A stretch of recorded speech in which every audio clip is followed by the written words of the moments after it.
Assalamualaikum warahmatullahi wabarakatuh. Selamat pagi anak-anak semua. Pada hari ini kalian bertemu dengan saya, Ibu Nurida, dalam pelajaran IPA. Sebelum memulai pelajaran, kita akan membaca doa bersama. Ikuti saya. Bismillahirrahmanirrahim. Rabbi zidni ilma warzuqni fahman birahmatika ya arhamar rahimin. Amin. Baik anak-anak, kita akan mulai materi pada hari ini. Materi hari ini kita akan melanjutkan mengenai sel dan jaringan, yaitu di bab organisasi kehidupan. Kita buka halaman 61 di LKS kalian. Jaringan. Apa itu jaringan? Jaringan adalah kumpulan sel-sel yang terdiri dari berbagai macam bentuk, namun memiliki fungsi yang sama. Nah, jadi jaringan itu terdapat berbagai macam bentuknya, ada berbagai jenis. Namun, setiap kumpulan dari sel yang membentuk jaringan itu memiliki fungsi yang sama. Contohnya ada sel-sel otot membentuk jaringan otot. Lalu ada sel-sel saraf membentuk jaringan saraf. Ilmu yang mempelajari tentang jaringan disebut histologi. Pada gambar bisa kalian lihat ada contoh dari otot polos. Dia ada berbagai macam bentuk, banyak jumlahnya sel otot, di mana bentuknya sama semua nih. Nah, fungsi dari sel otot masing-masing itu memiliki inti sel masing-masing berkumpul menjadi otot polos. Lalu ada contoh dari sel-sel epidermis, di mana ketika dia berkumpul dari bentuk yang sama menjadi sebuah kesatuan, membentuklah jaringan epidermis. Jaringan pada tumbuhan yang akan kita bahas pertama, yaitu adalah jaringan epidermis. Jaringan epidermis ini adalah jaringan yang melapisi permukaan tubuh tumbuhan, tersusun atas sel berbentuk pipih dengan permukaan atas dan bawah sejajar. Berfungsi melindungi jaringan di bawahnya dan menjaga temperatur jaringan. Bisa kalian lihat pada gambar, epidermis terletak di atas, di paling atas tuh, dan juga di paling bawah. Nah, kalian lihat bentuknya sama. Di mana tadi bisa kalian lihat fungsinya itu melindungi jaringan. Makanya letak epidermis ada di paling luar.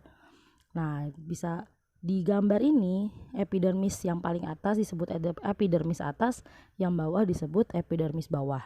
Nah, di dalam epidermis itu terdapat sel palisade, ada sel-sel spons, lalu ada ruang kosong, ada pembuluh, lalu ada stomata, tempat keluar masuknya udara dan karbon dioksida, lalu ada sel penutup.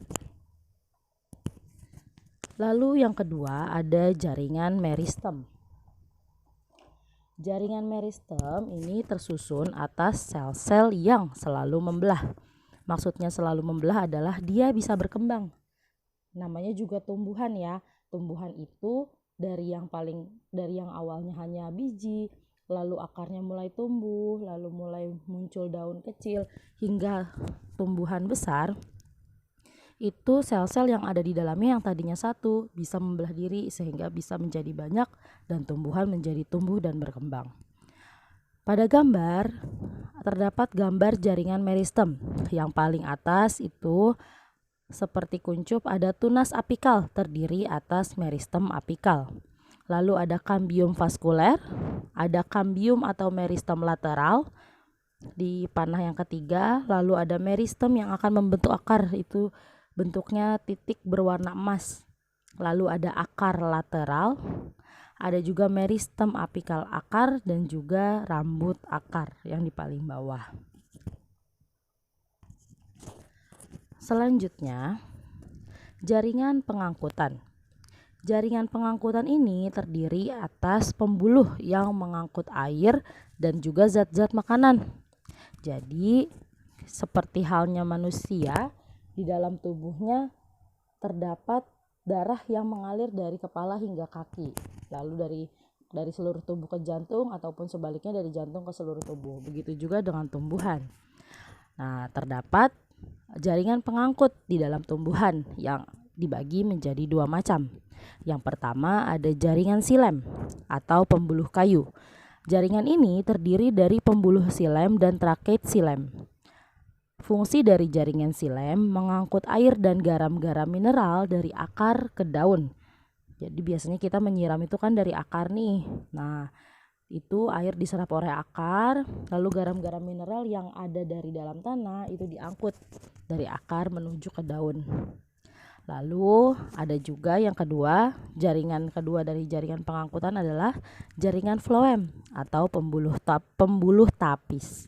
Terdiri dari pembuluh tapis dan sel pengiring. Nah, jaringan floem ini berfungsi mengangkut air dan hasil fotosintesis dari daun ke seluruh tubuh tumbuhan.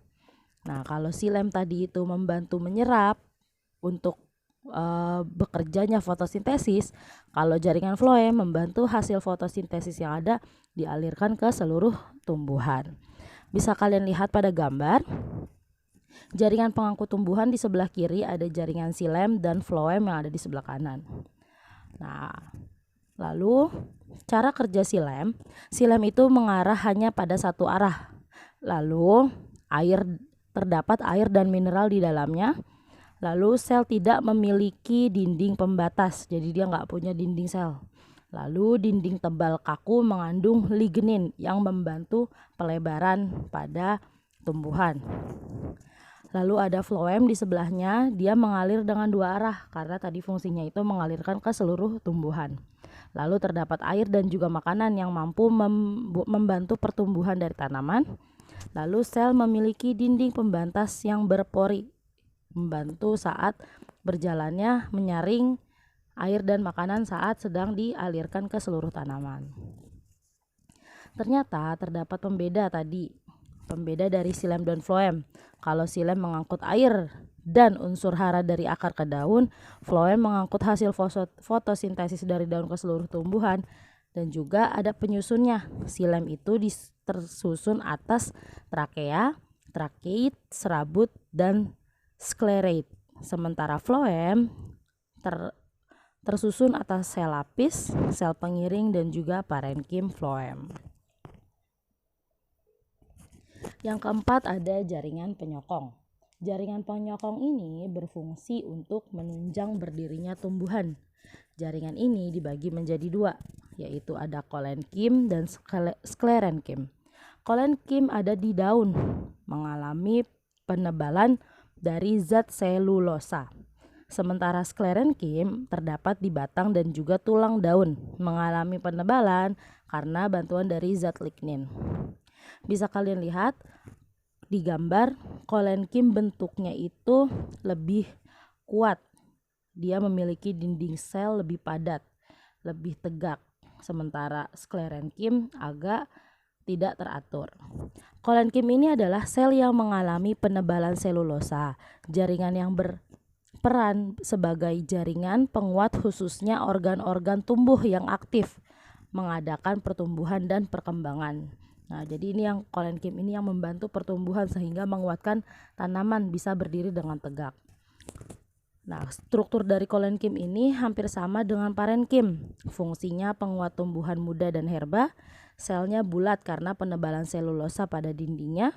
Selnya hidup, lalu tidak ada ruang antar sel, padat. Dinding sel terdiri dari selulosa dan pektin, tidak memiliki lignin atau zat kayu. Lalu yang kedua ada sklerenkim. Jaringan sklerenkim adalah jaringan penyokong yang ditemui pada organ tumbuhan tidak lagi mengalami pertumbuhan dan perkembangan atau yang telah dewasa.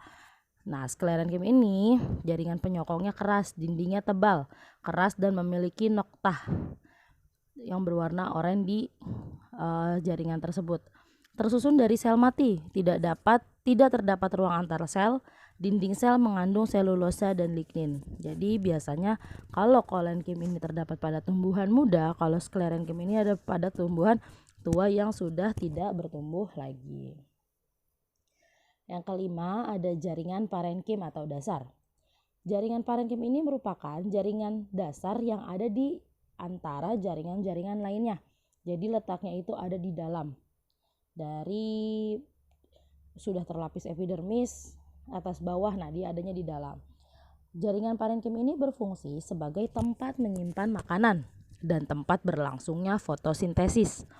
Jaringan ini dibagi menjadi dua. Yang pertama ada jaringan tiang atau palisade parenkim, lalu yang kedua ada jaringan bunga karang atau spons. Nah, dua jaringan ini berfungsi sebagai tempat berlangsungnya pertukaran gas. Bisa kalian lihat pada gambar. Di paling atas dan paling bawah terdapat epidermis. Di sebelah kanan yang berwarna ungu dan pink ada xilem dan floem. Sementara jaringan tiang atau palisade parenkim itu berbentuk lebih padat daripada, lebih teratur dan lebih kuat daripada jaringan bunga karang. Bentuknya kotak untuk jaringan palisade parenkim, lalu untuk jaringan bunga karang berbentuk oval. Di dekat jaringan bunga karang itu terdapat stomata yang menjadi tempat keluar masuknya oksigen dan juga karbon dioksida. Baik, untuk latihan silahkan kalian jodohkan pernyataan yang ada di dalam gambar. Misalnya nomor 1, organel yang berbentuk bulat berfungsi sebagai tempat sintesa protein ada di mana? Apakah A, B, C, atau D? Kalian isi nanti di dalam Google Form yang saya berikan. Jawab dengan tepat ya. Oke, tetap jaga kesehatan kalian. Mudah-mudahan kalian bisa paham dengan materi hari ini. Materi yang diberikan tidak banyak karena cukup padat dan agak memusingkan. Baik, sekian dari saya untuk materi hari ini. Wassalamualaikum warahmatullahi wabarakatuh. Oke anak-anak, supaya kalian tahu kapan saya upload video materi yang selanjutnya, bisa minta tolong subscribe channel saya ya. Dan jangan lupa klik tombol like jika kalian paham dengan materi yang saya berikan. Terima kasih.